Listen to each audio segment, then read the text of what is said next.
forman este epitelio glandular, cómo se forman estas glándulas, vamos a hablar de la clasificación de todo este epitelio glandular. Entonces tenemos la primera clasificación que es de acuerdo a la distribución de sus productos secretorios. Si lo hacen a través de un conducto o carecen de conducto. A eso nos referimos con esta clasificación, en base a la distribución de sus productos secretorios. Si lo hacen a través de un conducto o no lo hacen a través de un conducto, sino que directamente al torrente sanguíneo. Entonces, vean, tenemos aquí la clasificación de acuerdo a la distribución de sus productos en exócrinas y endócrinas. ¿A qué nos referimos en exócrinas? Es decir, que las glándulas exócrinas van a permanecer conectadas con el epitelio de superficie, era lo que yo les mencionaba, que ese grupo de células que se invagina, cuando el epitelio se invagina, ese grupo de células todavía quedan conectadas con el epitelio. Es decir, que van a mantener esa conexión a través de un conducto. Por ende, estas glándulas exócrinas van a liberar el producto hacia afuera del cuerpo. Y lo van a liberar a través de ese conducto, ¿verdad? Ejemplos de glándulas exócrinas, glándulas sudoríparas, glándulas sebáceas que tienen conducto, glándulas salivales, las glándulas lagrimales que los hacen a través de un conducto, ¿verdad? Secretan las lágrimas a través de un conducto, el conducto lagrimal.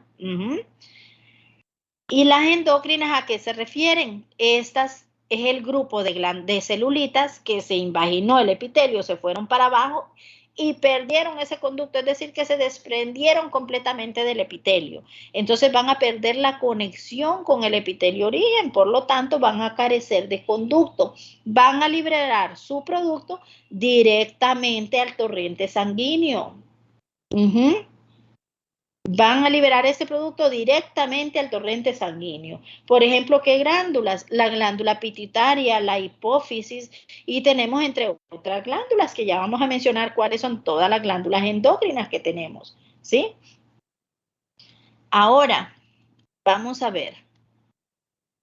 Tenemos otra clasificación. ¿Cómo nosotros clasificamos estas glándulas? De acuerdo a las vías de secreción de producto. Entonces decimos que esta glándula es de vía secretoria constitutiva y la otra es de vía secretoria regulada. ¿A qué nos referimos que lo hace de manera constitutiva y de manera regulada?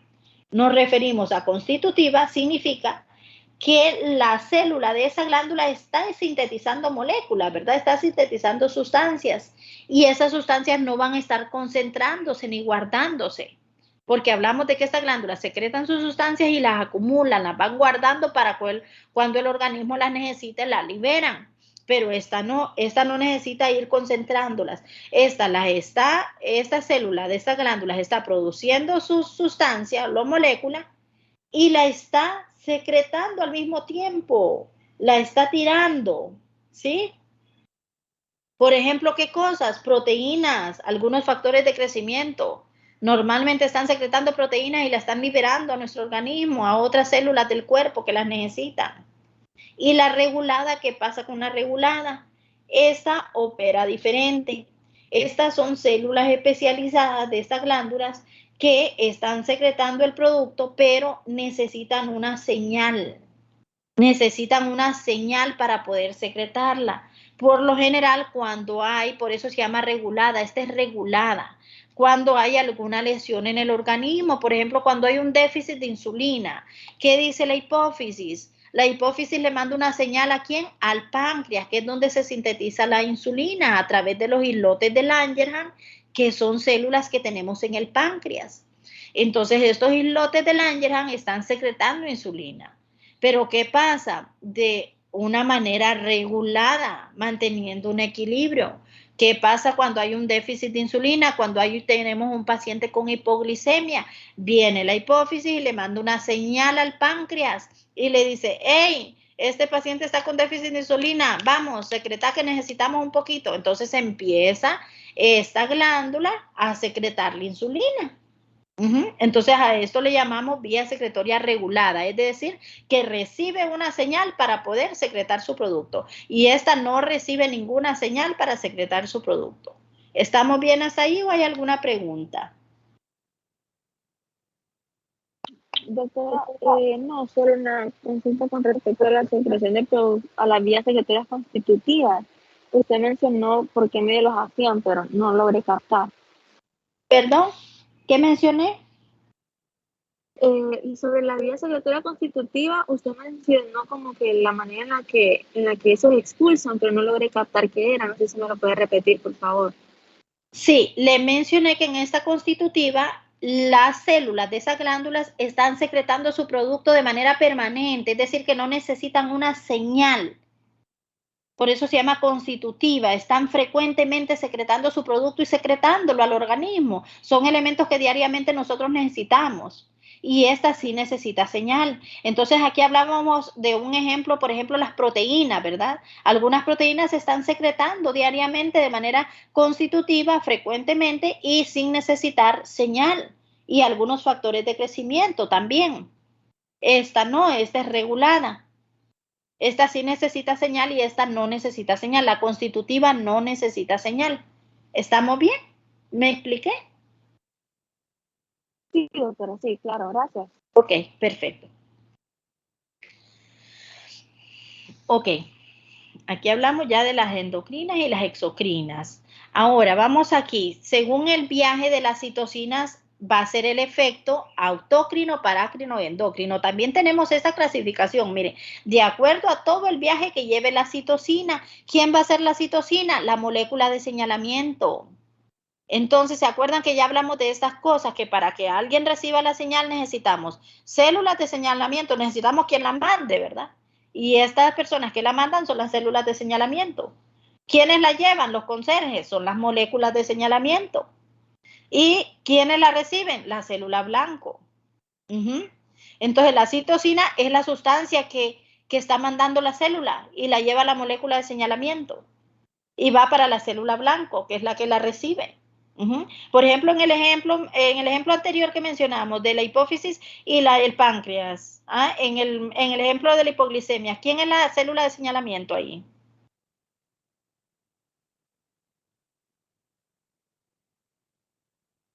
La hipófisis. La hipófisis es la célula de señalamiento, es la que va a mandar la señal. A esas células de señalamiento nosotros le llamamos células efectoras. Son células efectoras, células de señalamiento que mandan la señal, ¿sí? Y tenemos la molécula de señalamiento, ¿verdad? Que es esta sustancia que lleva esta citosina, lleva la sustancia. ¿Qué lleva? La señal. Lleva una molécula que va a recibir, ¿quién? La célula blanco. Y en ese ejemplo, ¿quién es la célula blanco? El organismo. Pero cuando hablábamos de la hipoglicemia, cuando hay una hipoglicemia hay un déficit de insulina. Cuando hay déficit de insulina, hay un órgano que tiene que producir esta insulina como un mecanismo de defensa. ¿Quién es? Páncreas. El páncreas. Páncreas. Específicamente, ¿qué células del páncreas? Islotes de Langerhans. Entonces, la célula blanco van a ser específicamente los islotes de Langerhans del páncreas. ¿Sí? O si dicen ustedes, bueno, la célula blanco es el páncreas. Ok, las células que están en el páncreas, ¿verdad? Que son los islotes de Langerhans, que son los encargados de producir la insulina. Islotes de Langerhans. Más adelante los vamos a estudiar, no se preocupen. Perfecto. Entonces, ya una vez entendiendo esto, vamos a hablar qué efecto, ¿verdad? Según el viaje, qué efecto va a tener la glándula. Autócrino, parácrino y endocrino. ¿A qué nos referimos? Cuando es autócrino, ¿qué creen ustedes? Autocrino. Cuando hablamos de señalización. Ajá. Sí, le escucho, perdón.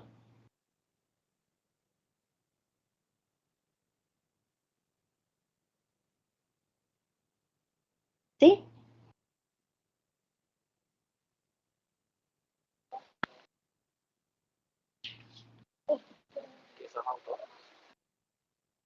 Sí, miren, cuando hablamos de señalización autócrina, es cuando la célula se envía a sí misma un mensaje, cuando manda una señal. ¿De qué? Que ella misma puede unirse a receptores de su propia superficie celular. Es decir, que esta célula con señalización autócrina está sintetizando el producto y ella misma se lo manda la señal que ella lo necesita y lo deja ahí mismo, pero se llama autócrino. Está produciendo el producto, sintetizándolo y ahí mismo lo deja en la célula. Ella misma la utiliza, por ejemplo, las prostaglandinas, los neurotransmisores.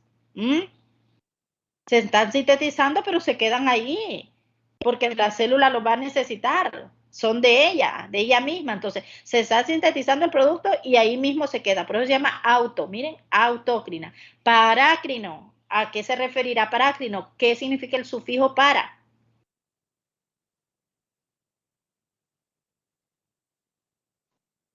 Como al lado.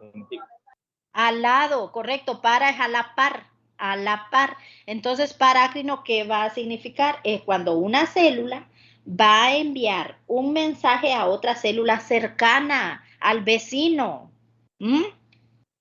Es cuando se le manda algo al vecino, nada más, ahí nomás cerca, ¿verdad? No necesita agarrar un vehículo para irse lejos a mandar ese mensaje a otro lado o esa sustancia, sino que ahí nomás al vecino, envía el mensaje a otra célula cercana, ¿sí? Por ejemplo, en la señalización sináptica, por ejemplo, mediante la cual la célula nerviosa va a transmitir señales. Es decir, que ahí mismo se da la unión entre dos neuronas cercanas. También la liberación de hormonas. A veces se liberan hormonas entre células y células y se le mandan al vecino las hormonas, aquí al que está cerca. Entonces, parácrino es cuando la citosina viaja, pero ahí nomás, a la par, a los vecinos, le lleva la sustancia a los vecinos. Entonces, ¿a qué nos vamos a referir? Endocrino, señalización endocrina. Esta señalización endocrina significa que aquí sí tenemos que agarrar un carro para mandar algo de Santa Bárbara a San Pedro. Entonces, ¿cómo en el organismo? Tiene que atravesar todo el torrente sanguíneo para llegar a la célula blanco. Entonces, la señalización endocrina significa que esta molécula tiene que atravesar todo el torrente sanguíneo para poder llegar a la célula blanco. ¿Qué glándulas tienen esta señalización endocrina? La hipófisis, el hipotálamo, la glándula tiroide, la suprarrenal, la pineal, los ovarios, los testículos. Mandan señales a otros órganos, al hueso, a los músculos, al riñón, al sistema digestivo. Entonces, para llegar a esos sitios necesitan atravesar todo el torrente sanguíneo. ¿Ok? Entonces tenemos señalización autócrina, la célula de la glándula produce su producto, sintetiza su producto, lo almacena y lo utiliza ella misma. Parácrino sintetiza su producto y lo libera a células vecinas que están a la par. Endocrina, señalización endocrina, produce su producto y lo envía, sintetiza su producto y lo envía, pero tiene que atravesar esa molécula de señalamiento todo el torrente sanguíneo para llegar a la célula blanca. ¿Estamos claros con esta señalización de acuerdo al viaje de la citosina? Sí, doctor. Perfecto. Perfecto. Ok, ahora vamos a hablar de la clasificación de glándulas endócrinas y exócrinas. Ya hablamos de cómo vierten su producto, de qué manera, una a través de conducto, la otra sin conductos. Entonces, clasificación de las glándulas exocrinas. Estas glándulas las vamos a clasificar de acuerdo al número de células. De acuerdo al número de células que las forman, podemos encontrar las unicelulares y las multicelulares. La unicelular tenemos el ejemplo típico que les mencioné, que no son las células caliciformes. ¿Dónde vamos a encontrar las células caliciformes? Mencionamos y cuál es su principal función de estas células caliciformes. Vamos a ver.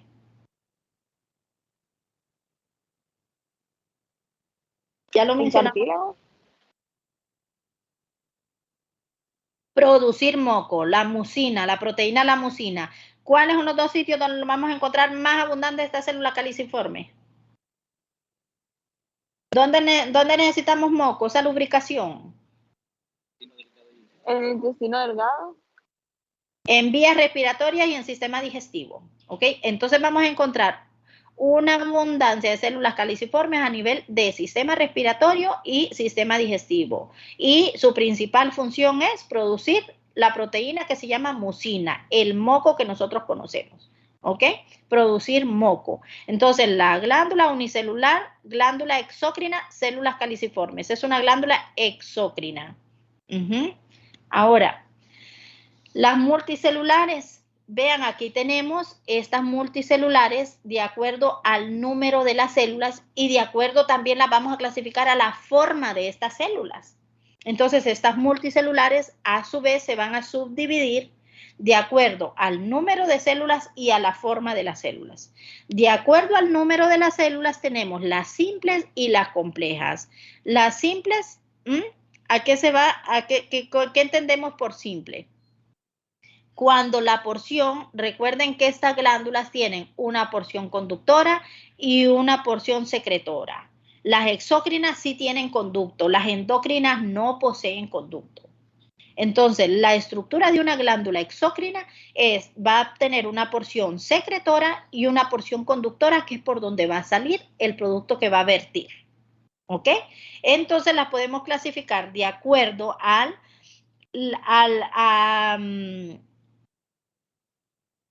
de acuerdo a que si el conducto se ramifica o no se ramifica. Entonces, de acuerdo a la ramificación de su conducto en simple o compuesta. Si este conducto no se ramifica, vamos a decir que es una glándula exócrina simple. Y si este conducto se ramifica, vamos a decir que es una glándula compuesta. ¿Ok? Simple y compuesta, si el conducto se ramifica y si no se ramifica. Y de acuerdo a la forma de la porción conductora, la vamos a clasificar como tubular, que va a ser parecida a un tubo, alveolar o acinar, que es lo mismo, acinar o alveolar, que se va a asemejar como a una uvita, y la túbulo alveolar. Son las glándulas que van a tener una porción secretora, tanto tubulares como alveolares. Es decir, que son prácticamente las que se van a ramificar y van a tener varias porciones secretoras, tanto alveolares como tubulares. ¿Vamos bien hasta aquí? Glándulas exócrinas.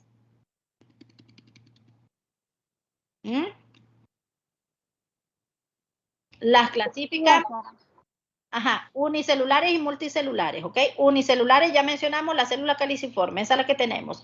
Y multicelulares de acuerdo a la ramificación de su túbulo, simple o compuesta y de acuerdo a su forma, tubular, acinar o túbulo alveolar. Aquí tenemos toda la clasificación de acuerdo a la morfología que tienen las glándulas.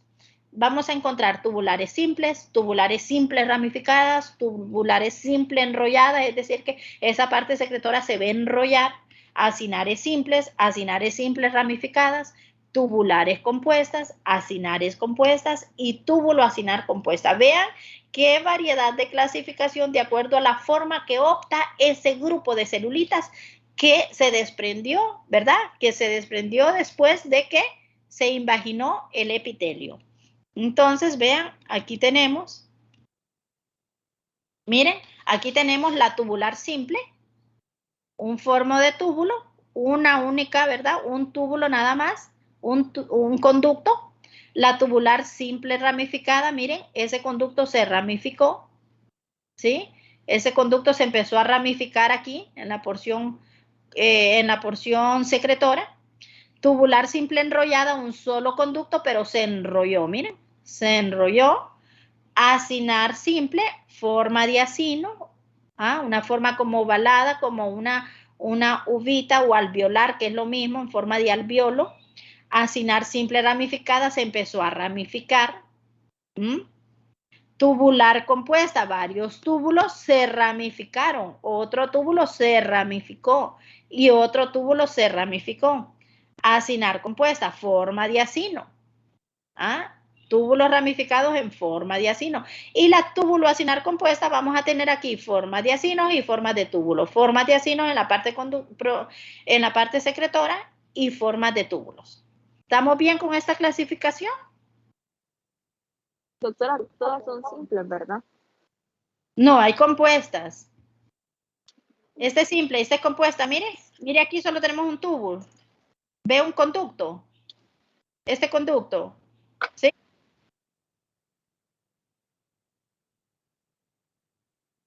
¿Sí me escuchan?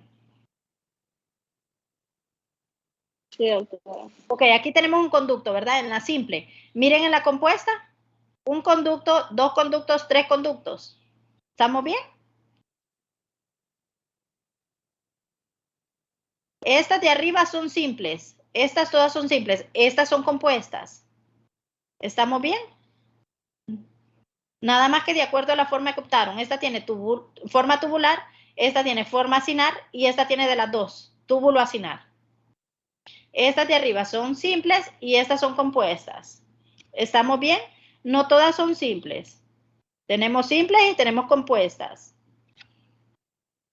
¿Me expliqué? Sí, sí, sí, entendí.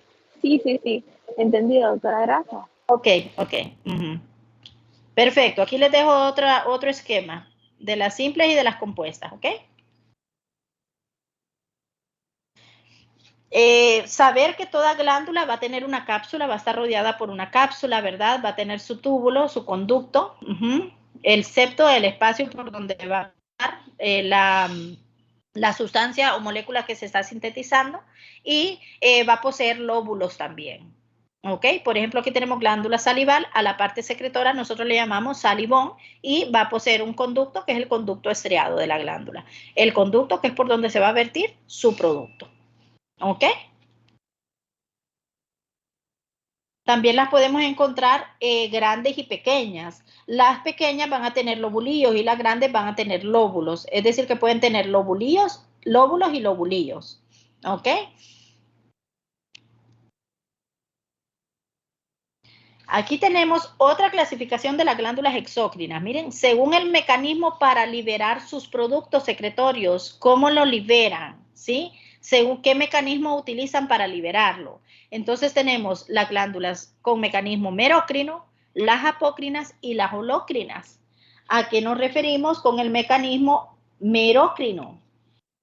Vamos a ver aquí, permítanme. Miren, aquí tenemos la imagen, ¿ok? Vamos a empezar con el mecanismo merocrino. Vean estas son tres glándulas que tenemos aquí. Entonces, ¿cómo vierten su producto? Esta es la parte secretora de la glándula, ¿sí? Miren, donde están todas las células, miren, o el parénquima, ¿se acuerdan? Que ya vimos qué cosa es el parénquima, es la parte funcional de una glándula. Entonces, esto es parénquima, es parte secretora, es parte funcional de la glándula, es el conjunto de células. ¿Ok? Entonces aquí tenemos la parte secretora de una glándula que está trabajando y sus células están produciendo, están sintetizando ese producto. Miren, todo este producto y lo está liberando. Entonces, ¿a qué nos referimos cuando hablamos de merocrina? El mecanismo de cómo liberan ese producto, un mecanismo merocrino. Entonces, este significa que esta célula está secretando su producto, lo está sintetizando, lo está liberando y no sufre ningún daño. Miren, la célula queda intacta. La célula no sufre ningún daño. Es decir, que es donde hay secreción de sustancia, pero no hay lesión en la célula, ¿sí? Se secreta el producto, se libera y la célula no sufre ningún cambio.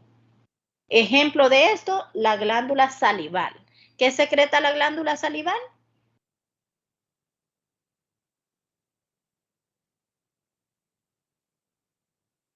¿Qué secreta la glándula salival? ¿Salió? Saliva. Ajá. Entonces la glándula salival está secretando la saliva y no sufre ningún cambio. Miren, la célula permanece sin ninguna lesión, sin ningún daño. Esta es la merocrina. ¿Ok? Ahora el mecanismo apócrino. El apócrino, vean, aquí ya ven una diferencia. ¿Qué es lo que pasa aquí? ¿Ah? Vean el esquema. ¿Qué es lo que está pasando? Vamos a ver. Algo de la membrana se va desprendiendo. Parte del citoplasma de la célula, un pedacito del citoplasma. Sí, mire cómo se hizo la membrana y se desprendió un pedacito del citoplasma. ¿Ah? Aquí hay una pérdida parcial del citoplasma de la célula. Un ejemplo típico de esto es ¿alguien sabe? ¿Alguien ha escuchado? La glándula mamaria. Es por eso que nosotros decimos a la mamá, dele esos primeros días a su bebé leche, amamante su bebé los primeros días, es lo que nosotros le llamamos calostro.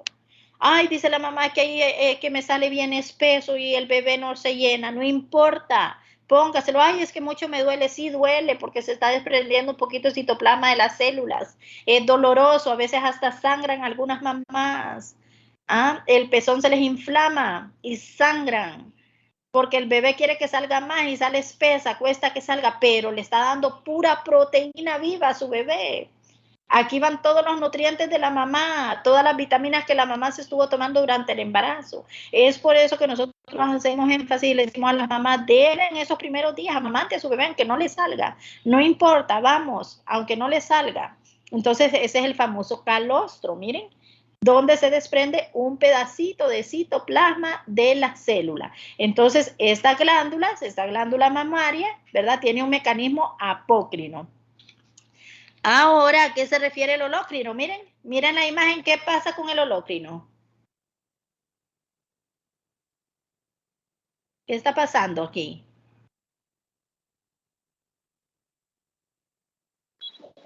¿Sale una nueva célula? Sí, aquí la célula se destruye completamente, miren. Aquí la célula está sintetizando su producto y se va con todo el producto. Ah, yo me voy a ir con este, dice. Y se va, miren. Aquí la célula sintetiza su producto y se va de un solo cuando está vertiendo el producto, ¿eh? Se va de un solo. Esto es típico en las células sebáceas de la piel. ¿Qué producen las células sebáceas?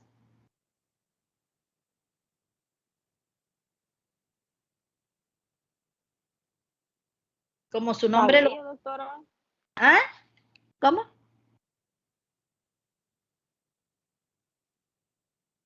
El sebo. Sebo, el sebo, ¿verdad? Que lubrica nuestra piel. ¿Ah? El sebo. Entonces, esto es muy típico en las células sebáceas. Cuando se da este proceso también, esta alteración a nivel de la piel, que es el acné, ¿verdad? Que nos aparecen esas pelotitas llenas de pus, ¿sí? Porque se nos inflama, porque el folículo piloso se tapa de tanto sebo que se produce, se tapa el folículo piloso. Entonces nosotros necesitamos sacar eso. ¿Y qué decimos? Sacarlo hasta que salga la raíz. ¿Se acuerdan? Cuando decimos a que salga la raíz. Entonces, para que se venga toda la célula, ¿sí? Y sacar todo eso que nos sirve. Entonces, esto aquí en el mecanismo holócrino es cuando la célula se muere completamente y se desprende. ¿Ok? Aquí no surge ningún cambio en la célula en el merócrino, se desprende un poquito de citoplasma y se desprende completamente la célula. ¿Estamos bien? ¿Estamos bien con los mecanismos para liberar sus productos?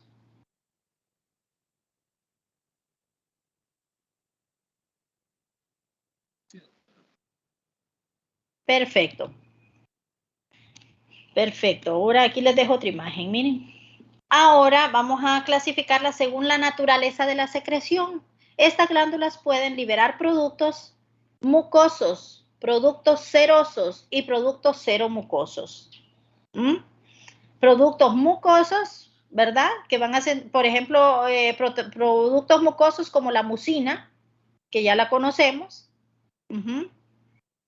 que se va a liberar esta mucina y va a hidratar y va a formar una capa que es una capa de moco, que está constituido por glicoproteínas y agua.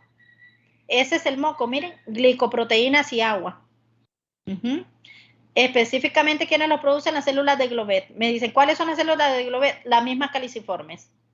Células de Glovet o caliciformes, que fueron las que mencionamos, ¿ok? O caliciformes. Esta es la misma, para que no se me vayan a confundir. La célula de Glovet o caliciforme, ¿sí?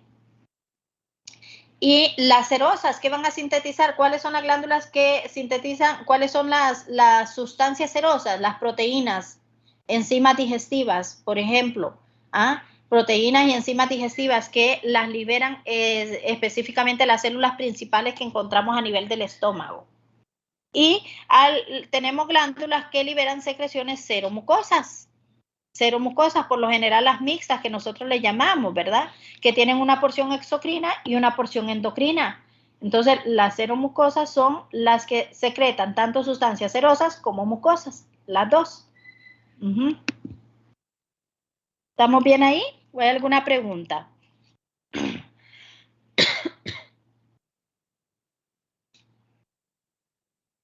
Es importante mencionar también las células mioepiteliales. ¿Por qué estas células mioepiteliales? ¿De dónde salieron? Porque estas células mioepiteliales aquí, rodeando las glándulas, como en la base, ¿verdad? Como en zonas basales, vamos a encontrar un tipo de células que se llaman mioepiteliales. ¿Y por qué están ahí? Porque necesitamos que alguien empuje ese producto para que salga, ¿verdad? Vaya, vamos, salga. ¿Cómo va a salir ese producto? ¿Tiene patitas o qué tiene allá adentro? No, tenemos estas células que son ricas en filamentos de actina y miosina. Y como ya lo hemos venido mencionando, la actina y la miosina son proteínas contráctiles, ¿verdad? Que tienen esa función de contraerse.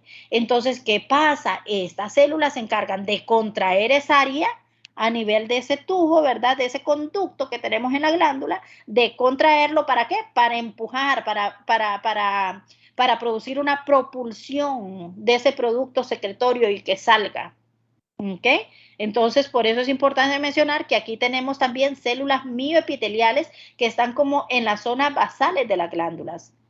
Y se caracterizan por tener esa característica de poseer esas estructuras, esos filamentos de actina y miosina de contracción, que producen contracción, y esto va a ayudar a una propulsión de la sustancia, la molécula o el producto que se está liberando. ¿Estamos claros? Ok, ya hablamos de las células de las glándulas exócrinas. Ahora pasamos a hablar de las glándulas endocrinas. ¿A qué nos referimos con glándulas endocrinas? Ya hablamos que las exocrinas son las que tienen un conducto. Estas van a carecer de conducto. Estas no tienen un conducto, es decir, que todas estas van a liberar su producto directamente ¿a dónde? A la sangre, ¿sí? O al sistema linfático. Todas al torrente sanguíneo o al sistema linfático. ¿Quiénes son? Aquí las tenemos. Las suprarrenales, hipófisis, tiroides, paratiroides, la pineal, los ovarios, placenta y testículos. Estas son las glándulas endocrinas. ¿Qué secretan todas estas glándulas endocrinas? Péptidos, proteínas, aminoácidos, esteroides, glucoproteínas, entre otras, ¿sí? Esas son todas las hormonas que secretan estas glándulas endocrinas. ¿Cómo las vamos a identificar? De acuerdo a la forma de cómo se disponen sus células. Entonces podemos decir que las glándulas endocrinas pueden ser cordonales, porque sus células se disponen en forma de cordones, forman cordones, se organizan así de manera perpendicular formando cordones de células. Entonces a esta le llamamos glándulas endocrinas cordonales. Un ejemplo típico de estas glándulas endocrinas cordonales es la glándula suprarrenal. Entonces si ustedes tienen un corte de suprarrenal, si viene el instructor y les dice, hey, este es un corte de suprarrenal, véala.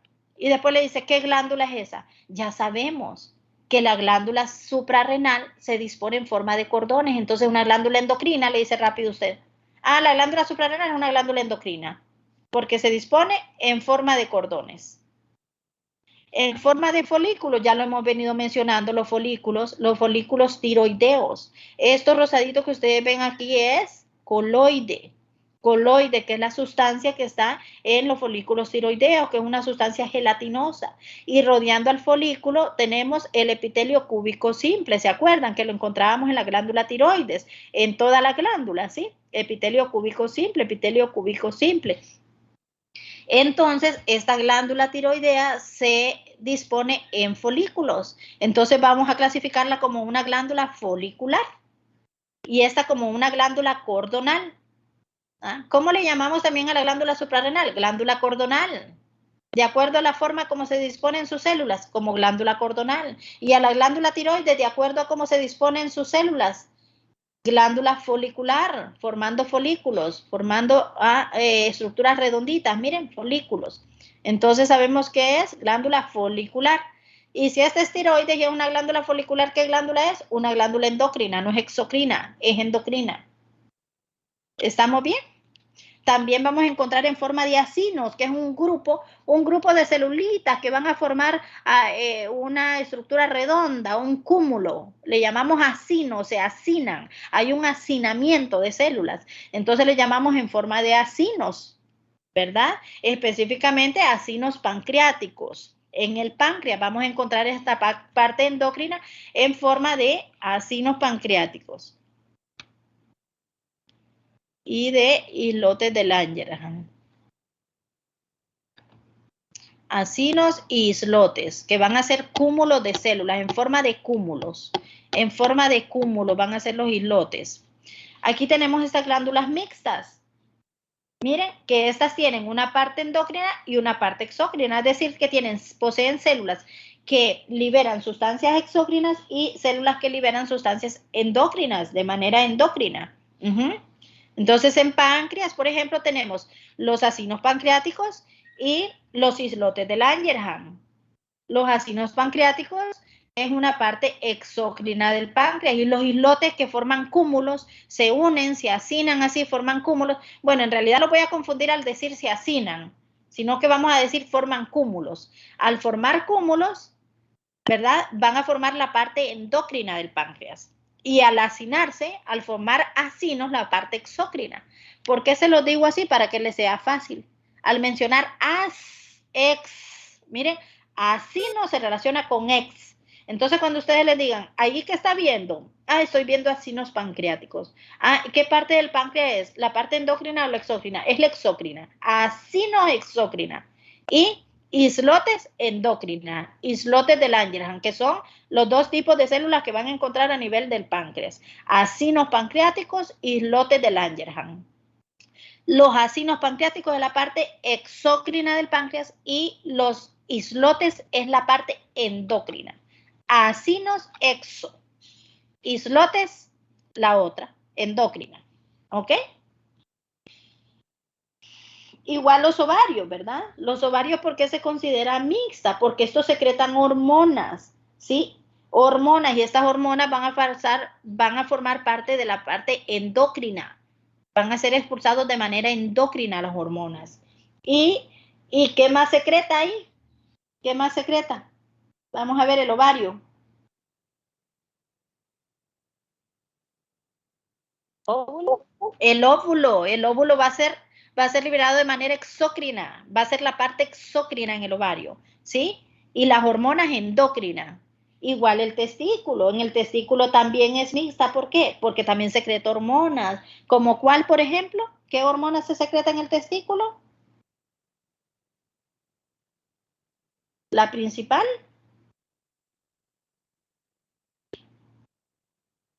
Testosterona. La testosterona. Ajá. Doctora, ¿Sí? con respecto a los ovarios, usted había mencionado que el exócrino, ¿cuál iba a ser? La exócrina es el óvulo y la endocrina son las hormonas. Ok. Igual en el testículo. En el testículo la endocrina son las hormonas, que la principal es la testosterona. ¿Y la exócrina cuál creen que es? Espermatozoide. El espermatozoide, correcto. Por eso le llamamos mixtas a todas estas, ¿ok? Y aquí hay células específicas liberando esto, ¿verdad? Que luego cuando veamos reproductor masculino y femenino, pues vamos a profundizar en esas dos partes. ¿Cuáles son las células que producen esas hormonas? Perfecto. Es importante hablar un poquito de renovación epitelial. Es decir, que los epitelios de la superficie y de algunas glándulas van a pertenecer a una categoría de población celular en continua renovación. Es decir, que van a tener un ritmo de cambio celular, un tiempo de vida finita, un tiempo de vida media que nosotros llamamos, ¿sí? Entonces, hay una cantidad de células que tienen un tiempo de vida media. Aquí un poquito de ejemplos, pero tenemos mucho más. En el libro está toda la lista, ¿sí? Y en el intestino delgado, por ejemplo, las células duran de 4 a 6 días, ¿sí? En la piel la tasa de renovación es de aproximadamente unos 47 días. Pero, y hay unas, ¿qué les iba a decir? Hay unas unas células que su tasa de renovación es más retardada, por ejemplo, es bien retardada, es lenta. Por ejemplo, cuando hay lesión, por ejemplo, fracturas, ¿sí? Cuando hay fracturas, porque a veces esa tasa de renovación nosotros la provocamos. ¿Cuándo la provocamos y cuándo la podemos cambiar? Ese tiempo de vida media de la célula cuando tenemos lesiones, por ejemplo, cuando nos quemamos, cuando exponemos nuestra piel al sol, a los rayos ultravioletas, nos quema. Entonces nos quema la piel, ¿y qué pasa después? ¿Cómo se nos empieza a hacer esa piel?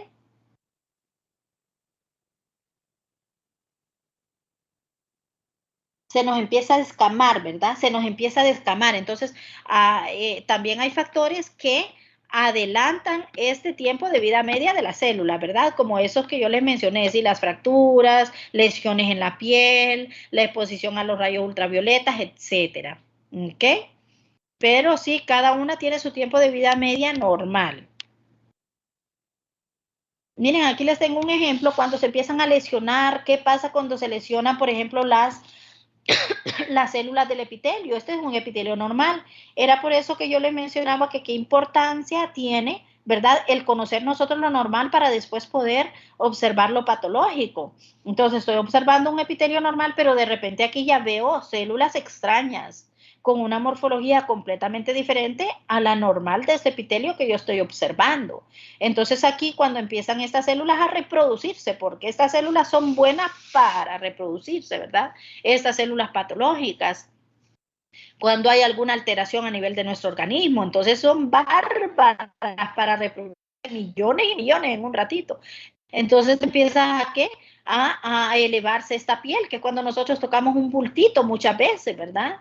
Aunque no todo el tiempo siempre vamos a tocar un bultito, pero en algunas alteraciones me refiero, hay unas patologías que no, pero por lo general cuando nosotros decimos, ay, tengo una pelotita aquí, es un tumor.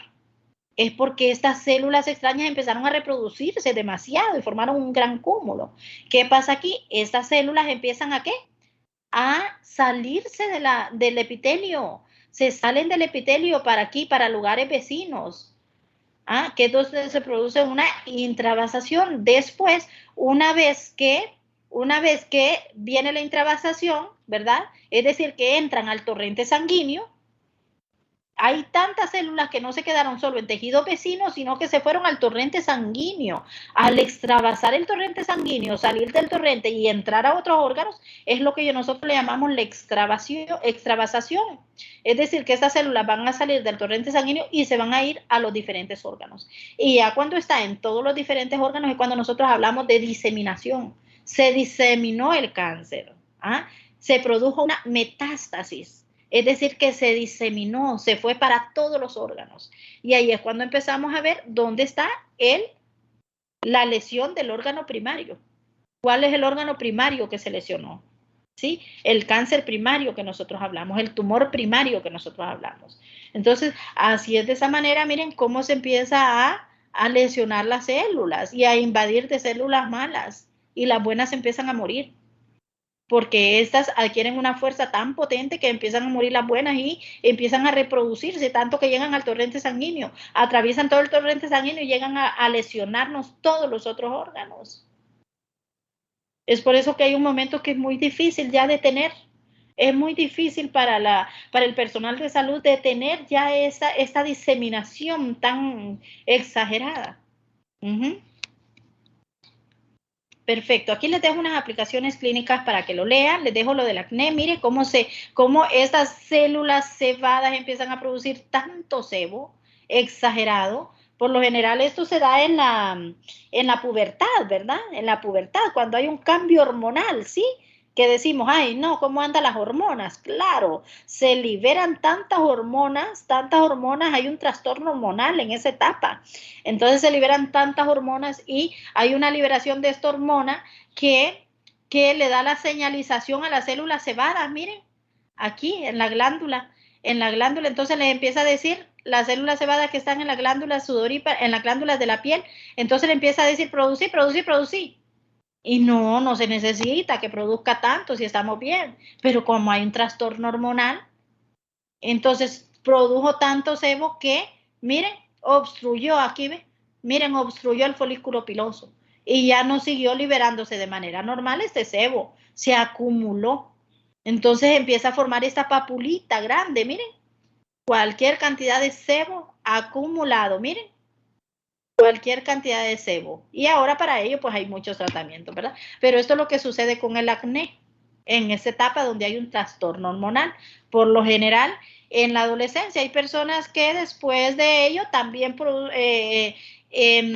sufren estas lesiones de acné, pero bueno, ya es un trastorno hormonal genético que estas personas tienen. ¿Ok? Aquí les dejo, ¿hay alguna pregunta? Esto es en cuanto al tema de epitelio glandular. ¿Tenemos alguna pregunta con epitelio glandular?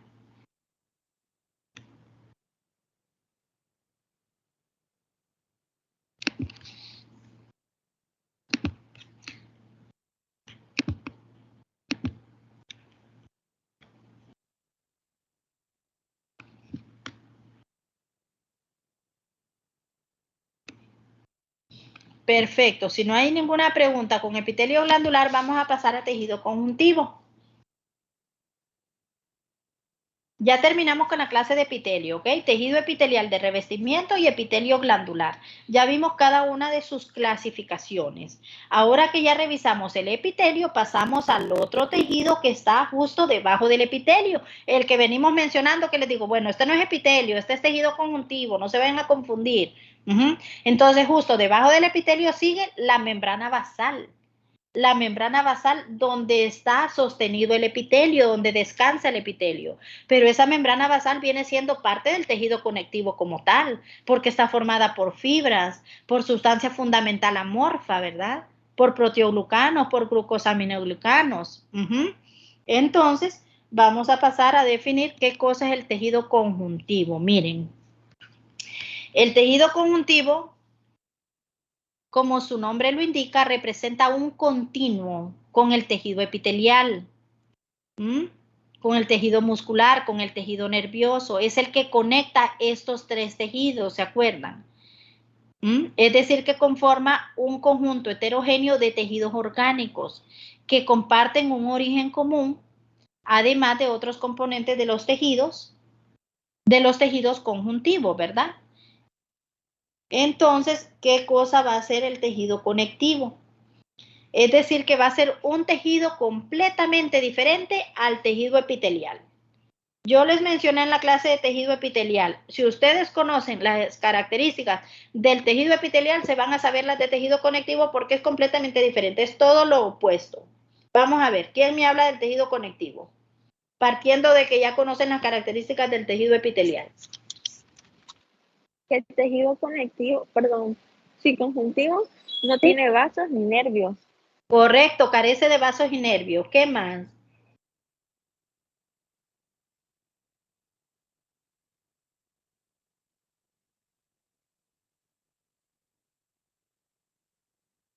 Es el que da soporte y conecta. Es un tipo de tejido que tiene estas funciones. Correcto, da soporte y conecta. Y aquel reviste, ¿verdad? El epitelial reviste. Ajá. ¿Qué más?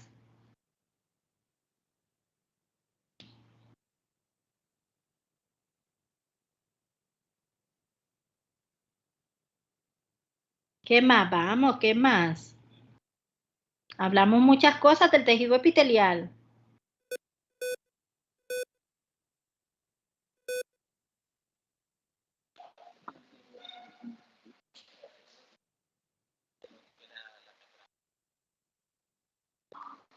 Ajá.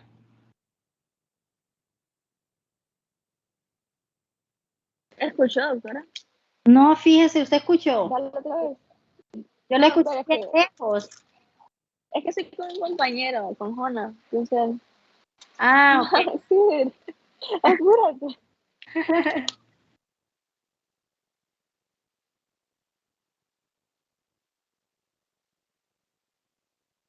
¿Qué más? Vamos a ver, ¿qué más?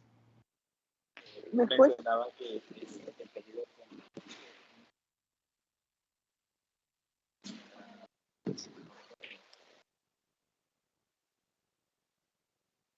Yo creo que es la señal, que no se escucha bien.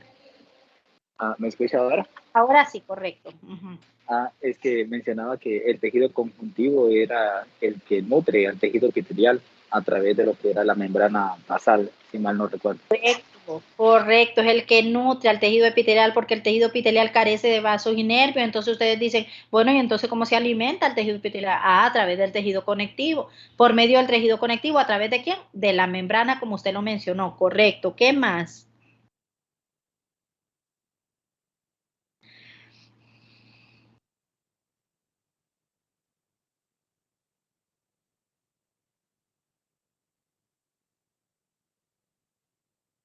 Ok, entonces como conclusión, vean, el tejido conectivo es un tejido totalmente diferente al tejido epitelial como lo mencionamos, ¿verdad?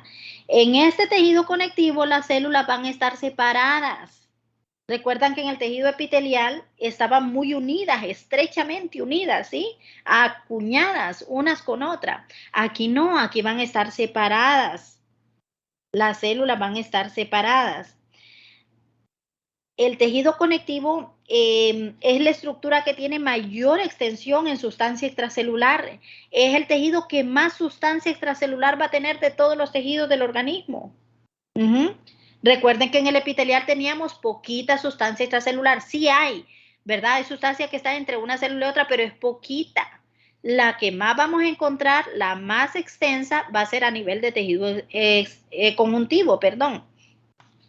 Ya lo mencionaron sus compañeros, es muy vascularizado, posee abundantes vasos sanguíneos y nervios y linfáticos.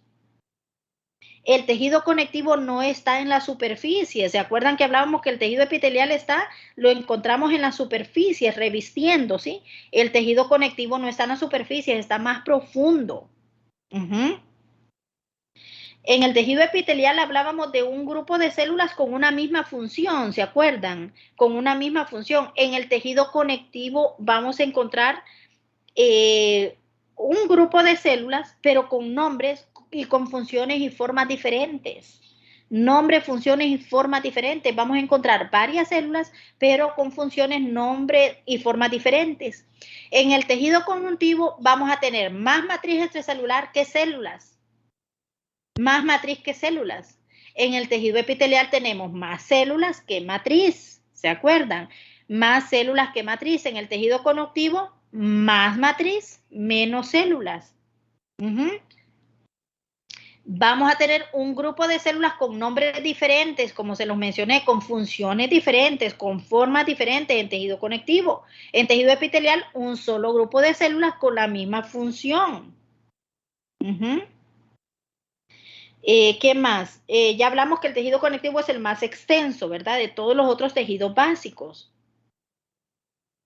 Ok, más que todo, esas son las características.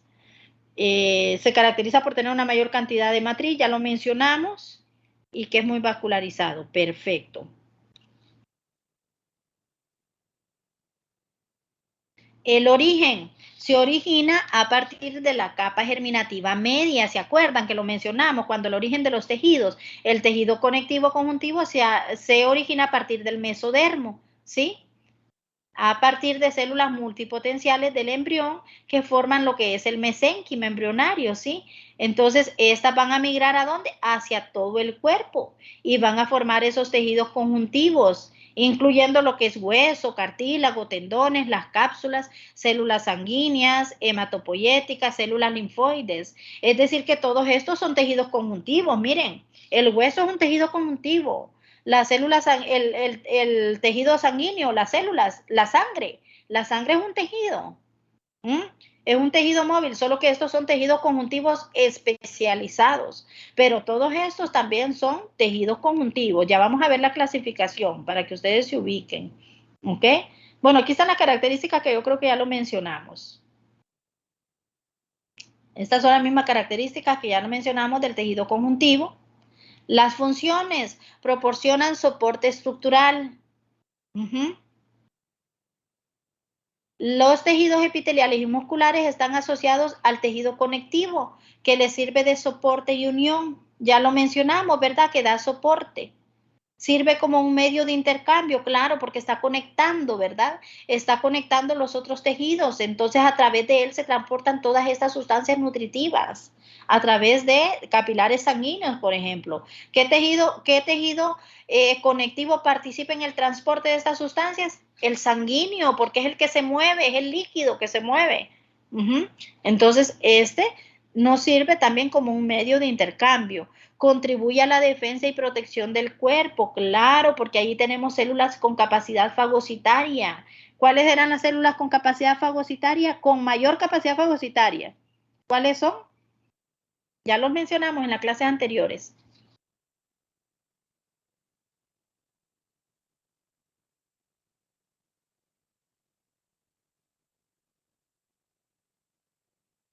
Los macrófagos, no se les puede olvidar, los macrófagos son los que comen, los que fagocitan, los que se comen virus, bacterias, hongos, parásitos, sustancias de desecho. Los macrófagos, ¿ok? Y crean un sitio para el depósito de grasa. Esto es lo que no nos gusta de este tejido, ¿verdad? Ahí es donde se nos acumula la grasa, miren. En ese tejido donde se acumula y se nos va haciendo más grandecito, entonces es el que nos da el dolor de cabeza a nosotros, ¿sí? Cuando subimos de peso. Perfecto. Esas son las funciones del tejido conjuntivo en manera de resumen. Ahora aquí tenemos los componentes del tejido conectivo. ¿Qué vamos a encontrar a nivel de este tejido? Células y matriz extracelular. Ya nosotros estudiamos todos los elementos de la matriz extracelular en la clase de matriz extracelular o sustancia extracelular. Que ahí hablábamos de que encontrábamos una sustancia fundamental que le llamamos sustancia fundamental amorfa, porque no tiene forma, y la sustancia fundamental formada, que eran las fibras. Entonces tenemos la sustancia fundamental amorfa, los glucosaminoglicanos, los proteoglucanos y las glucoproteínas de adherencia. Y en las fibras de colágeno, elásticas y reticulares. Entonces, esta parte ya la estudiamos del tejido conectivo, ya avanzamos. Ahora vamos a estudiar las células que encontramos a nivel de tejido conectivo. Le mencionaba que vamos a encontrar múltiples células con diferentes formas y funciones. Entonces, aquí vamos a encontrar, las vamos a clasificar como células fijas y células móviles. ¿Por qué? Porque estas son propias del tejido conectivo. Ahí están en ese tejido. Estas son las que llegan a ayudar al tejido, a estas otras células. Cuando tenemos alteraciones en el organismo, cuando tenemos lesiones, estas llegan, por eso les llamamos móviles, porque esas llegan a ayudar y se regresan a su sitio, que son todas las células sanguíneas. Miren, estas son todas las células sanguíneas, que también vamos a encontrar en tejido conectivo células sanguíneas, más que todo cuando hay alteraciones. Hay unas que llegan, ayudan, se regresan y otras que llegan, ayudan y se mueren. Ya hicieron su función, ya estuvo suficiente, se mueren. ¿Ok? Entonces tenemos dentro de las células fijas, tenemos los fibroblastos, que estas son las que sintetizan la matriz. Estos fibroblastos son los encargados de sintetizar esta matriz, todos estos elementos, miren. Tenemos los adipocitos, que son los que no nos gustan, ¿verdad? Los adipocitos. Tenemos los mastocitos, los pericitos y los macrófagos, Los macrófagos, que junto con los macrófagos, con estos que llegan ahí, forman el sistema fagocítico mononuclear, le llamamos. A este conjunto de células que nos ayudan a nosotros a defender nuestro cuerpo, que nos ayudan, que forman parte del sistema inmunológico de nuestro cuerpo. A este grupo de células le llamamos sistema fagocítico mononuclear.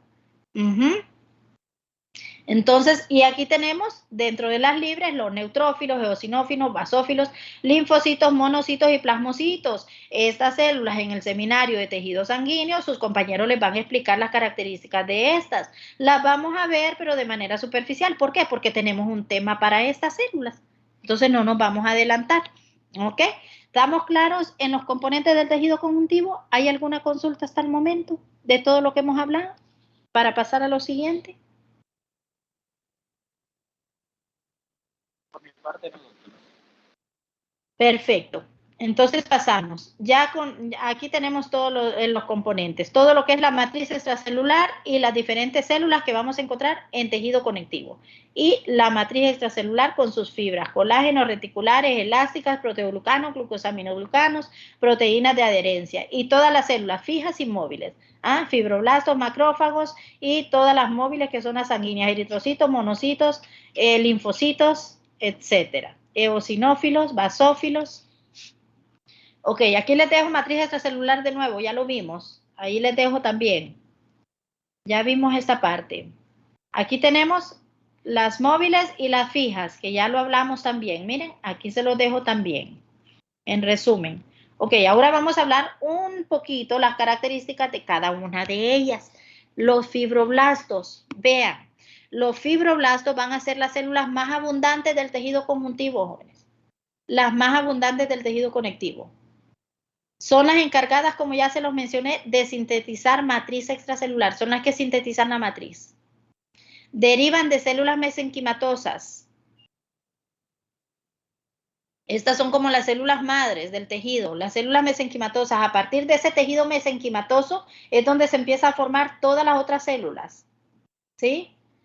Los podemos encontrar estos fibroblastos como fibroblastos activos e inactivos. A los inactivos nosotros les llamamos fibrocitos, es decir, que los clasificamos así como el periodo de maduración de estos fibrocitos. Cuando todavía no se han madurado y no han empezado a sintetizar matriz como tal, van a estar inactivos y les vamos a llamar fibrocitos.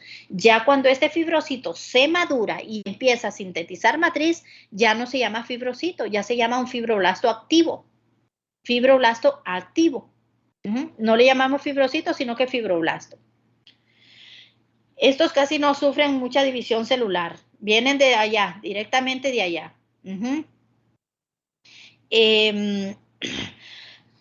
Por supuesto, como son los encargados en la síntesis de la matriz extracelular, los vamos a encontrar aumentados en la cicatrización de heridas, ¿verdad? Porque cuando hay una cicatrización, ¿se acuerdan que en la clase anterior de sustancia extracelular hablábamos? Que cuando hay una cicatrización, pues empiezan a trabajar los fibroblastos y a producir nuevo material, a sintetizar nuevo material, que es la cicatriz. Entonces los vamos a tener aumentados. ¿Por qué? Porque empiezan cuando hay una lesión, pues a través de los comunicadores, ¿verdad? De las señales, empiezan a decirles, hey, fibroblasto, sintetiza más matriz porque tuvimos una lesión aquí en la piel y necesitamos renovarla, ¿sí? Necesitamos formar una cicatriz, entonces a producir y a sintetizar más sustancia extracelular, ¿ok? Se caracterizan por tener una forma estrellada, como ustedes pueden observar aquí. Tienen una forma estrellada y tienen prolongaciones citoplasmáticas. Miren, esto larguito que está aquí son las prolongaciones citoplasmáticas. ¿Sí? Esas prolongaciones citoplasmáticas le ayudan a comunicarse con otras células. Tienen un núcleo grande, como ustedes pueden observar. Miren qué grande ese núcleo. Tienen un núcleo grande. Y el citoplasma va a estar rico en retículo endoplásmico y en aparato de Golgi. ¿Ok? Estas son las características que podemos mencionar del fibroblasto. Ahí les dejo una aplicación clínica, pero esa la leen ustedes por si no nos da el tiempo, ¿ok? Si nos da el tiempo, pues lo vamos a hacer, pero en este momento no, porque si no nos atrasamos. Las células adiposas. Perdón, disculpen. Estas células, igual, ¿verdad? Forman parte del tejido conectivo y ¿qué es lo que hacen? Síntesis y liberación de grasa. Volvemos a lo mismo, ¿verdad? Son las que nos dan estos dolores de cabeza a nosotros. Miren, estas células tienen una capacidad de hacerse tan grandes, ¿verdad? Tan grandes. Empiezan a sintetizar grasa, y eso va a depender del estilo de vida de cada uno de nosotros, ¿verdad? Que van a sintetizar grasa de acuerdo a lo que nosotros comamos, pues estas van a estar en acción, ¿sí? Al estilo de alimentación nuestro. Entonces estas van a tener acción. Si nosotros no las alimentamos mucho, pues qué bueno, pero sí, estas están trabajando y están sintetizando grasa y lípidos.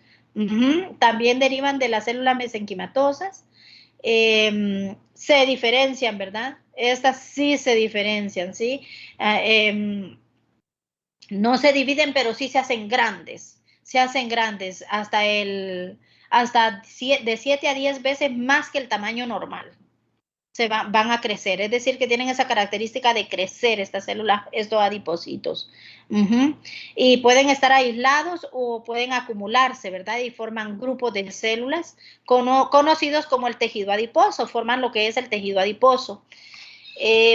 Pueden ser células con grasas uniloculares o multiloculares. Nos referimos a uniloculares cuando solo tienen una gotita de lípido y multiloculares cuando tienen varias gotitas de lípido. Eso es en cuanto a morfología.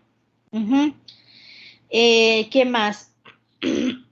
Bueno, ya vamos a ver el tejido adiposo.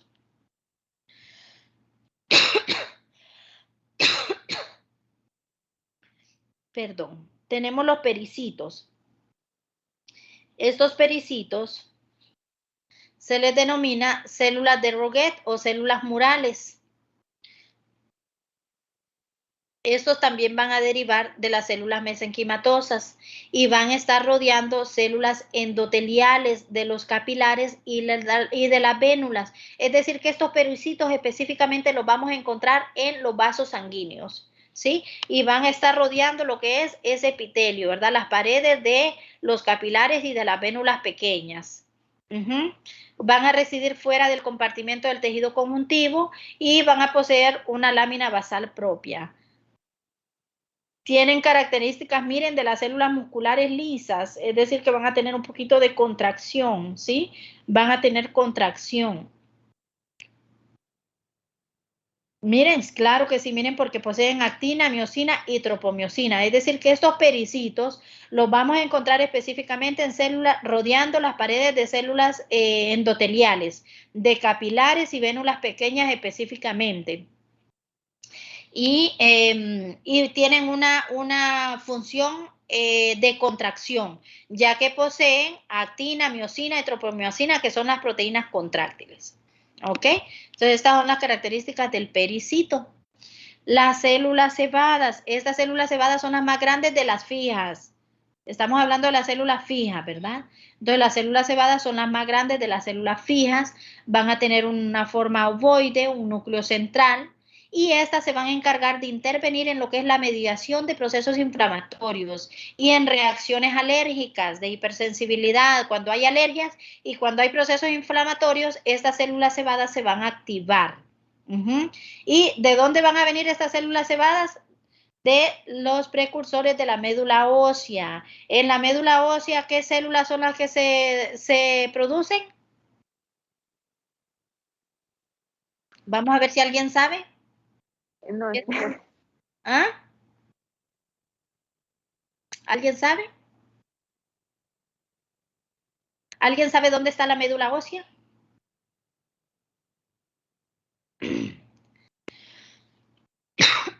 Vamos a ver. Produce los glóbulos sanguíneos, doctora, si no estoy mal. Sí, produce todas las células sanguíneas. En la médula ósea se producen todas las células sanguíneas, los eritrocitos, los monocitos, los linfocitos, los basófilos, los masocitos. Todas las células sanguíneas se producen en la médula ósea. Y la médula ósea se encuentra alojada en la parte esponjosa de los huesos. Ahí es donde está la médula ósea, en la parte esponjosa de los huesos. Cuando estudiemos tejido óseo, vamos a estudiar que se compone de dos porciones, una porción porosa o dura y una porción esponjosa. La porción esponjosa del hueso es la de en medio, la de adentro, el huequito del hueso. Ahí es donde se aloja la médula ósea y ahí es donde se producen todas las células sanguíneas que después migran al torrente sanguíneo. ¿Ok?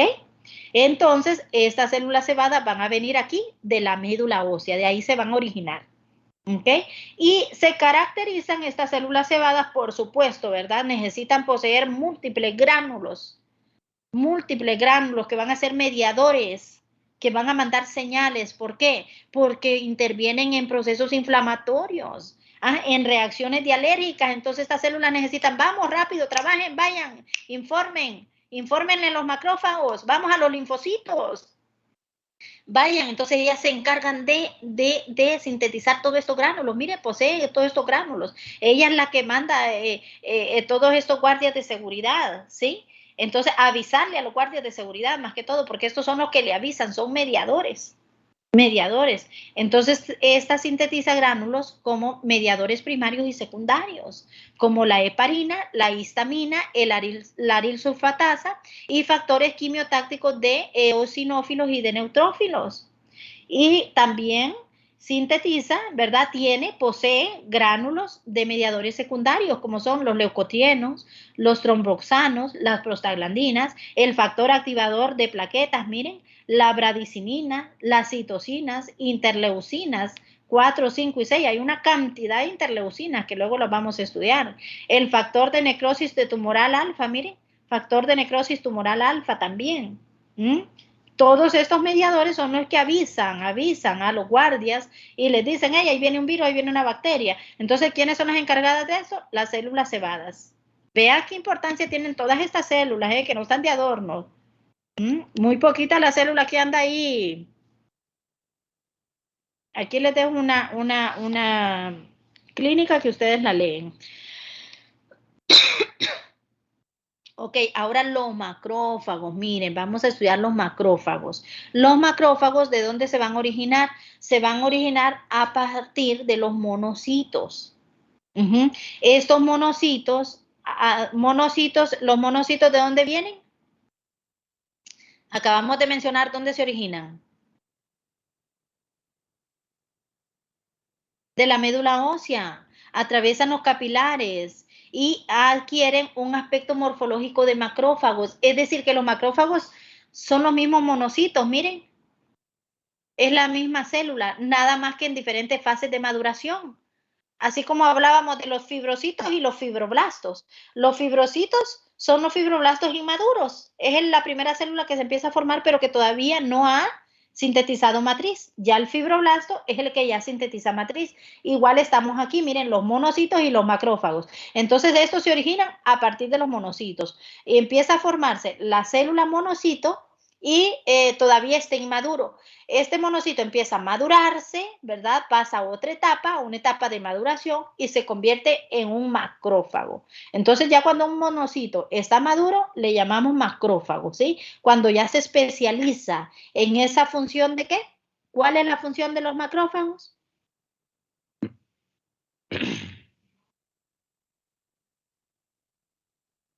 Ellos acumulan la grasa. Macrófagos. Estamos hablando de macrófagos ahora, ya pasamos por los adipocitos. Los adipocitos son los que acumulan la grasa. Los macrófagos.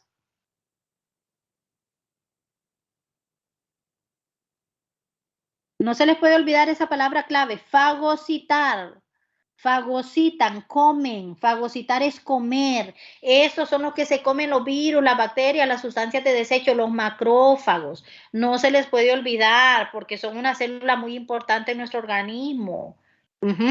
Como la célula cebada que acabamos de estudiar. Bueno, en realidad cuando ya terminamos de estudiar todas las células, nosotros decimos todas son importantes. ¿Sí? Entonces los macrófagos tienen, ¿sí?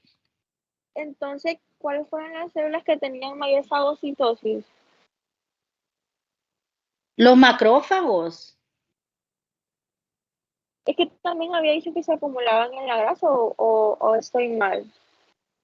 Vamos a ver, yo creo que está confundida. Sí, porque es que habíamos escuchado que los macrófagos se acumulaban en la grasa, pero no sé si estoy mal. No, los macrófagos los vamos a tener en la sustancia extracelular, dijimos, no en la grasa, ¿verdad? En la sustancia extracelular, que en el tejido conjuntivo, ¿sí? Van a estar abundantes en el tejido conjuntivo.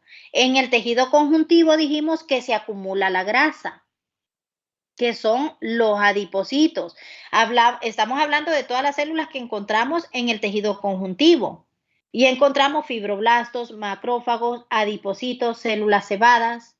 Hablábamos de que los adipocitos son los que acumulan grasa y estos se acumulan en el tejido conjuntivo. Miren, almacenan la grasa. ¿Sí, vamos bien? Estos adipocitos. Los macrófagos fagocitan. Los fibroblastos sintetizan la sustancia extracelular. ¿Se acuerdan? Sintetizan sustancia extracelular. Las células, los adipocitos almacenan grasa. ¿Ah? Las células cebadas poseen gránulos de secreción. Los pericitos, ¿dónde? En las células sanguíneas como proteínas contráctiles. ¿Ok?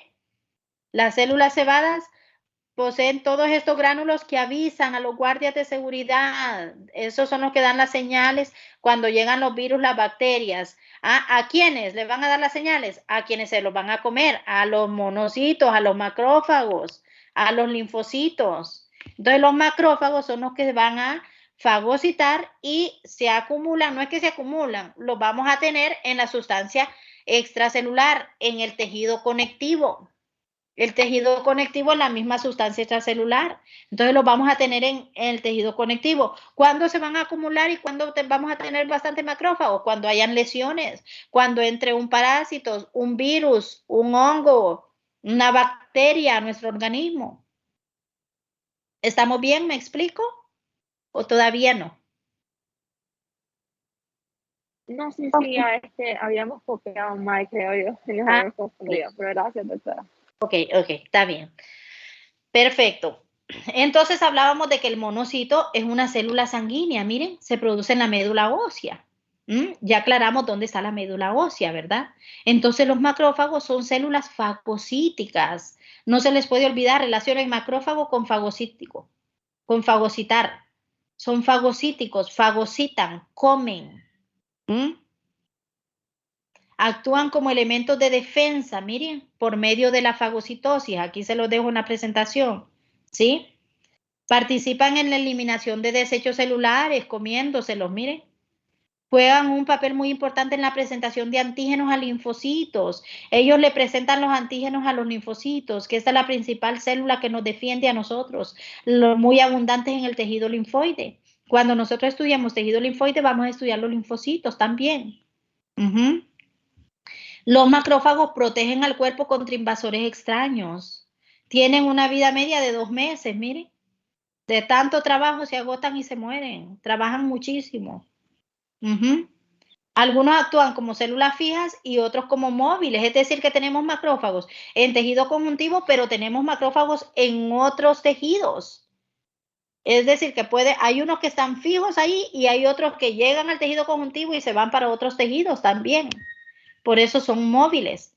Entonces tenemos macrófagos fijos y móviles.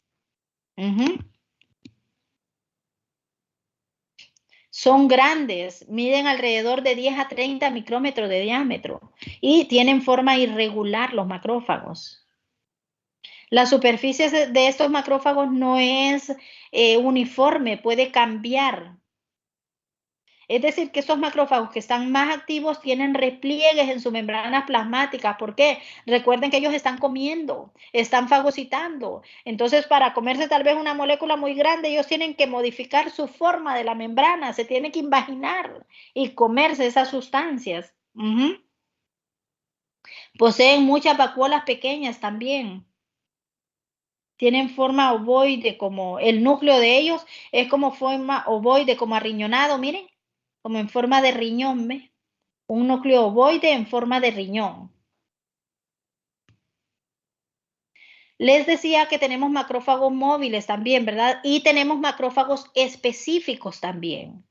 Específicos de acuerdo a donde se encuentren. Entonces, de acuerdo al órgano donde se encuentren, nosotros le vamos a dar otro nombre. Por ejemplo, en el hígado nosotros tenemos unas células que se llaman células de Kupffer. Estos son los macrófagos del hígado. Las células de Kupffer son los que se encargan de fagocitar, de comerse todo lo que llega al hígado, que está malo para el hígado. Y le vamos a llamar célula de Kupffer. En el pulmón vamos a encontrar unas células que se llaman células de polvo. Estos son los macrófagos del pulmón, células de polvo. En la piel vamos a encontrar unas células que se llaman las células de Langerhans o Langerhans. Estos son los macrófagos de la piel. Los macrófagos del tejido sanguíneo son los monocitos. Los macrófagos del hueso son los osteoclastos. Los macrófagos del cerebro son las microglias. Ahí nos vamos a encontrar unas células que se llaman microglias. Estos son los macrófagos. Nos vamos a encontrar unas células que se llaman osteoclastos en hueso, cuando estudiemos huesos. Estos son los macrófagos. Cuando estemos estudiando huesos, les voy a preguntar cuáles son los macrófagos del hueso. Cuando estudiemos hígado, les voy a preguntar cuáles son las células, los macrófagos del hígado, a ver si se acuerdan. Cuando estudiemos piel, les voy a preguntar cuáles son los macrófagos de la piel. Son las células de Langerhans. Además de esto, vamos a encontrar unos macrófagos gigantes multinucleados. ¿Qué pasa? Miren cómo estos macrófagos también los vamos a encontrar gigantes. ¿Qué va a pasar con estos macrófagos? Y miren cómo hacen estas células para ayudarnos a nosotros, para que nosotros tengamos un ambiente estable, equilibrado en nuestro organismo. ¿Cómo hacen? Miren que estos macrófagos gigantes es cuando un macrófago normal, un macrófago de su tamaño normal, se encuentra con moléculas muy grandes. Entonces, ¿qué hacen estos macrófagos? Se unen varios macrófagos. Por eso son multinucleados, porque cada macrófago tiene un núcleo. Al unirse se forma un macrófago grande con varios núcleos. ¿Por qué? Porque se unieron varios macrófagos con un núcleo cada uno. Entonces se va a formar una pelotita grande, un macrófago grande con varios núcleos. ¿Para qué? Para poder comerse esa célula, esa molécula, porque está muy grande para uno. Entonces vengan, unámonos, porque entre todos sí vamos a poder, vamos. Y se unen y forman estos macrófagos gigantes. Entonces también vamos a encontrar macrófagos gigantes. Y los macrófagos como tal los vamos a encontrar en tejido conjuntivo, en vaso, en ganglio linfático, en timo y en médula ósea. A estos sí les vamos a llamar macrófagos. ¿Ok? Y en estos otros lugares les vamos a dar estos nombres. ¿Quedamos claros con estos macrófagos específicos de acuerdo al lugar donde se encuentren?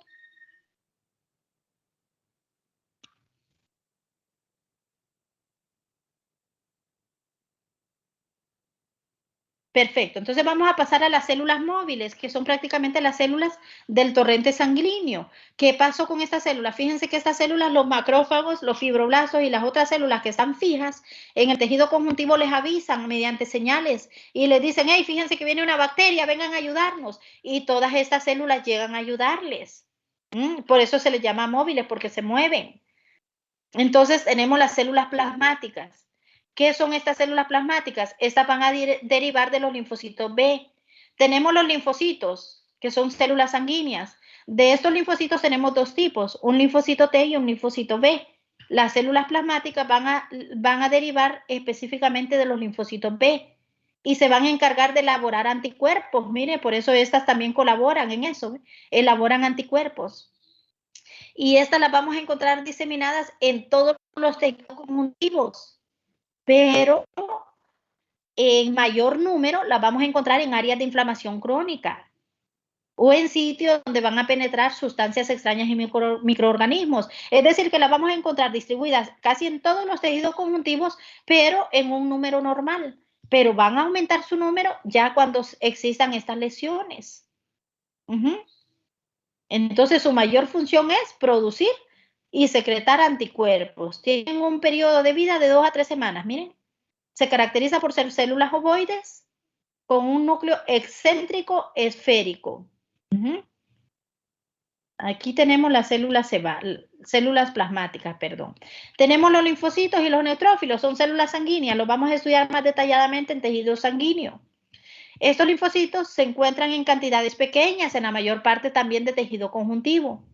Y también van a aumentar el número cuando hay inflamación crónica. Los neutrófilos se van a encargar de fagocitar y digerir bacterias específicamente. Cuando tenemos inflamaciones agudas, es decir, que estos se van a activar en inflamaciones agudas.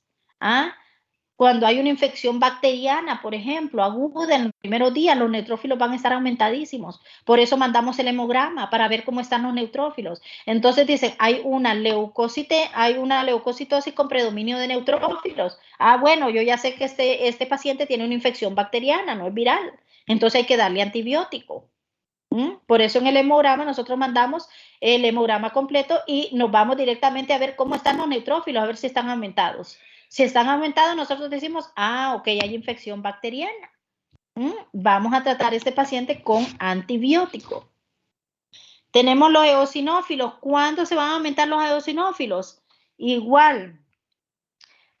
igual que los neutrófilos, ¿verdad? Van a experimentar la atracción de factores quimiotácticos de leucocitos hacia áreas de inflamación, es decir, que ellos van a recibir una señal y se van a ir justamente cuando hay inflamación.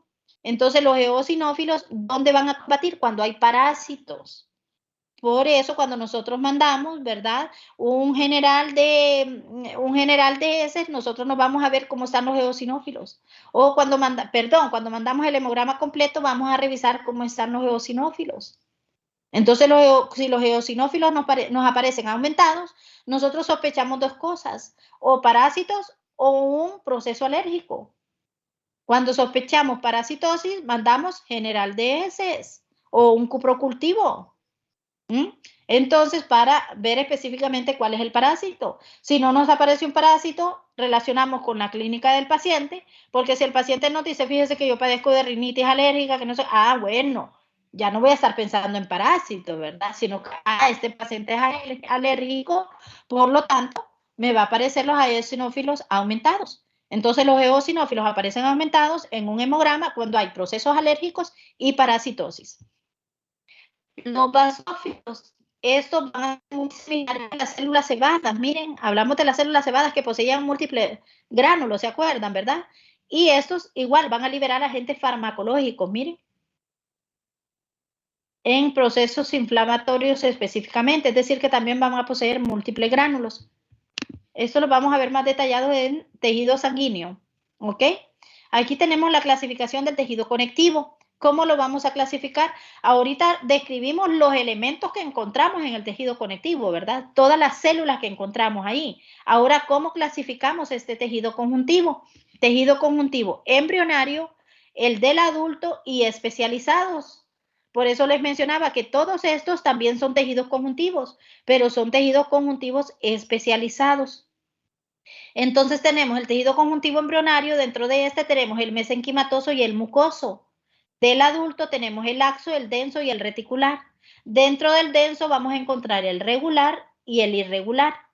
Y dentro del tejido conjuntivo especializado, cartilaginoso, óseo adiposo, sanguíneo, hematopoyético y linfático. De estos tenemos un tema para el estudio de cada uno de ellos. Entonces, ahora vamos a hablar de tejido conjuntivo embrionario del adulto.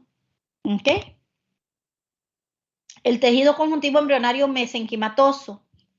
El mesénquima es el tejido embrionario que aparece en las primeras etapas del desarrollo del embrión. Mire, por eso les decía, estas células vienen ¿de dónde? De células mesenquimatosas. Entonces vienen siendo como las células madres. Estas células provienen de células mesenquimatosas, es de este tejido mesenquimatoso, mire, que es el tejido que aparece en las primeras etapas del desarrollo del embrión, ¿sí? Y en una forma como de una forma celular laxa. Solo lo vamos a encontrar en el embrión únicamente. Va a estar integrado por células mesenquimatosas que estas se van a indiferenciar, van a poseer prolongaciones finas y largas con núcleos claros y núcleos voluminosos. Durante las primeras semanas del desarrollo, las células no están inmersas en la sustancia intercelular amorfa, vean, únicamente las vamos a encontrar en un líquido tisular que va a estar llenando los espacios intercelulares. Ya después sí va a pasar para la sustancia extracelular amorfa. En la medida en que estas células mesenquimatosas se van diferenciando, van apareciendo los elementos extracelulares de dicho tejido. Miren, una vez se empiezan a diferenciar en otras células. Por eso hablamos, estas células vienen de las células mesenquimatosas. Se empiezan a diferenciar y forman las otras células que nosotros ya revisamos. Entonces las vamos a encontrar únicamente en el embrión. Ya en etapa adulta se empiezan a agotar. Estas células no existen, este tejido mesenquimatoso no está en el adulto. Se empieza a agotar estas células y empieza a desaparecer el tejido mesenquimatoso. Solo lo vamos a ver en el embrión. Y así es como vamos a observar el tejido mesenquimatoso. Sus núcleos son bien grandes. El tejido mucoso, esta variedad de tejido conjuntivo laxo, se halla debajo de la piel del embrión. Específicamente, miren, en el cordón umbilical del feto. ¿Sí? Este es lo que constituye lo que es la gelatina de Wharton. Cuando ustedes pasen por ginecobstetricia van a poder palpar el abdomen, la panza, ¿verdad? De la paciente embarazada y van a poder sentir un líquido como gelatina. Este es un tejido mucoso, van a poder palpar el embrión y van a poder palpar ese líquido. Y ese líquido es lo que le llaman gelatina de Wharton. Ustedes lo van a poder palpar en algún momento, ¿sí? Cuando estén palpando el abdomen de la paciente embarazada. Las células que integran este tejido van a ser los fibroblastos grandes, macrófagos y otras células que van a llegar a ese tejido conjuntivo. La sustancia intercelular va a ser abundante, poco consistente, gelatinosa, homogénea. Esta sustancia va a provocar una reacción positiva para los mucopolisacáridos y va a contener fibras de colágeno que van a aumentar esa cantidad conforme avanza la edad del feto. Entonces, cuando nosotros palpamos, lo que estamos tocando es esa gelatina de Wharton, ¿sí? Este va a ser el tejido mucoso, únicamente en el feto. El mesenquimatoso, el embrión, ¿verdad? En el embrión y desaparece debajo de la piel del embrión, ¿verdad? Entonces ya lo vamos a poder palpar cuando ya esté el feto formado. Tejido conjuntivo laxo. Bueno, nos vamos a quedar aquí. Ya el tejido conjuntivo laxo y el tejido conjuntivo denso, irregular, irregular. Eso es todo para terminar el tejido conjuntivo, ¿verdad? Tenemos el reticular y el tejido adiposo. Mañana podemos continuar con esta parte y empezar lo que es tejido tegumentario para terminar la primera unidad, que es tejido tegumentario, porque no quiero quitarles más tiempo porque sé que van a la otra clase a la 1. Entonces, ¿tienen alguna pregunta? Doctora, yo tengo una consulta con respecto al seminario, porque nosotros somos el primer grupo y no sé si va a haber rúbrica. Sí, tienes razón. Gracias por recordarme. No les he subido la rúbrica y allí la tengo. Yo les dejo la rúbrica hoy día, ¿ok? Perfecto. Bueno, al ver la rúbrica creo que vamos a tener otras consultitas porque no estoy segura de cómo va a ser la dinámica, pero gracias. Y quería preguntar otra cosa con respecto a la fecha del examen. Ah, sí, ya se pusieron de acuerdo. Les dije que se pusieran de acuerdo entre ustedes porque yo no manejo las programaciones de ustedes de las otras clases y luego me decían a mí que yo no tengo inconveniente la fecha.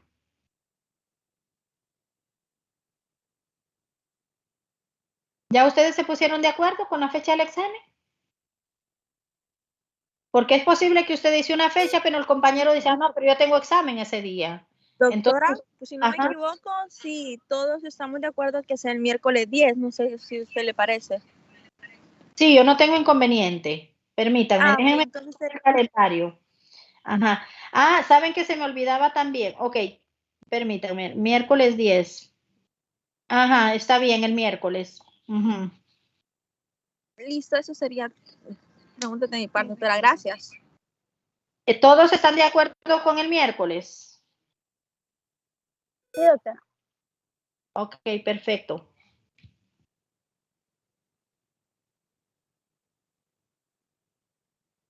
Ajá, otra cosa que... Sí, doctora. ¿Perdón? ¿Sí?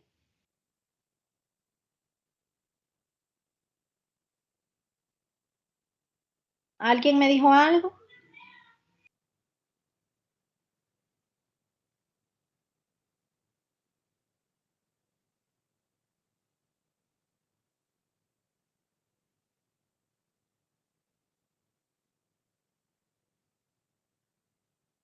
Ok, entonces otra cosa que quería comentarles era, antes de que se desconecten, que hay un programa de laboratorio que están llevando los instructores de laboratorio que dan varios casos clínicos. Entonces ustedes se conectan con ellos analizan un caso clínico, más que todo de manera superficial, no muy profunda, ¿verdad? Pero sí les dan como un repaso también del tema, de las características histológicas de lo que están viendo. Por ejemplo, están viendo hígado, entonces en hígado ven cirrosis y hablan de cirrosis. Entonces, pero yo no sé cómo ustedes se sienten, yo no sé si van a sentir más cargados o les parece bien la dinámica con los instructores para poder llevar esos casos clínicos y estudiar también esos casos clínicos. Entonces, ustedes me informan a mí porque si es así, pues esos casos clínicos van a ser evaluados. Ellos parece que los evalúan. Yo no sé si tienen que ustedes leerlo, llevarlo leído y les hacen una pruebita. Entonces, les damos esa evaluación en vez de una tarea. Pero ustedes son los que deciden. Y ustedes me dicen a mí si están de acuerdo. O seguimos con la programación que yo tengo con las tareas.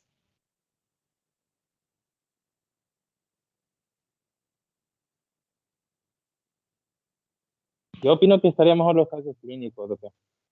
Los casos clínicos, ¿qué dicen los demás?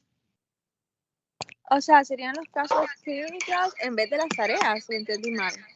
Así serían los casos clínicos en vez de las tareas y lo llevarían con los instructores.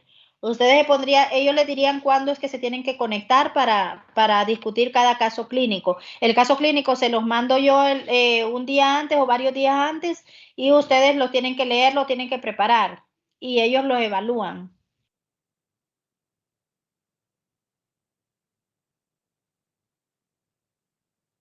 A mí particularmente me agrada la idea, doctora, no sé el resto.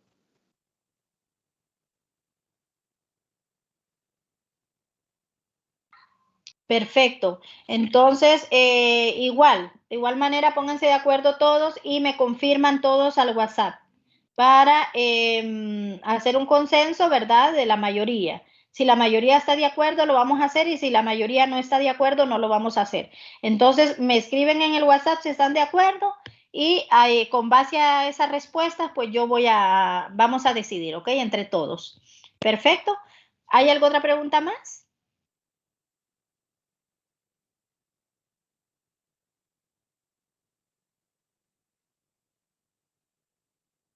Por mi parte, no, doctora.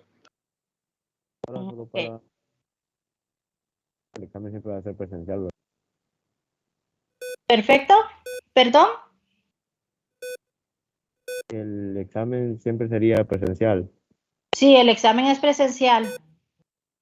El examen es presencial. Oh, sí, el examen es presencial y me están diciendo miércoles no puede ser porque yo estoy programada, estoy con mi calendarización de lunes y martes para ir allá, fíjense. Sí, no recordaba ese detalle. Y el examen es presencial, no puede ser en línea.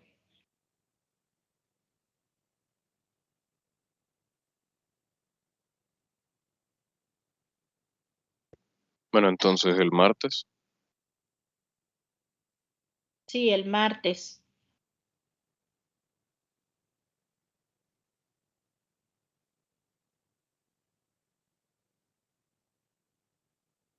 El martes 2 puede ser.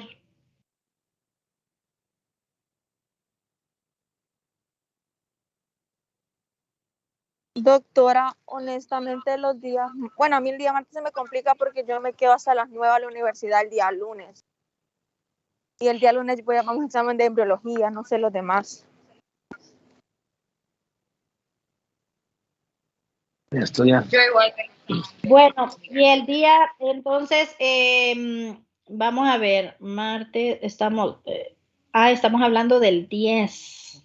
Sí, estamos hablando del 10, miércoles 10.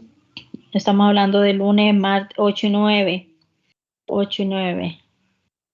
Sí, y si lo pasaríamos para el lunes 15, no, a menos que lo pasemos para el lunes 15, pero vamos a empezar con los temas de la segunda unidad. Ya van a tener Pero siempre se evaluaría únicamente los de la primera unidad. No, por supuesto, por supuesto. Los de la segunda unidad son para el segundo examen. Pues yo digo que no hay ningún problema, doctora. Lunes 15. Pero El ya lunes 15 mande, Brando.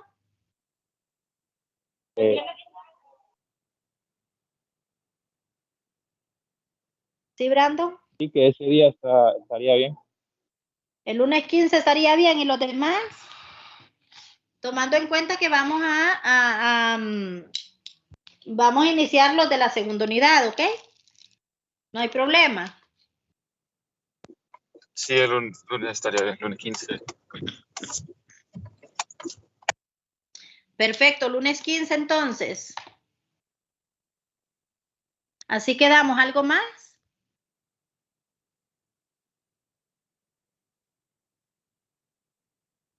Bueno, si no hay más nada, voy a descargar la lista de asistencia. Ok. Y ya pueden retirarse entonces, pasen un feliz día y nos vemos mañana primero Dios, ¿ok? Muchas gracias por atender la clase. Gracias. Gracias, doctora. Ujú.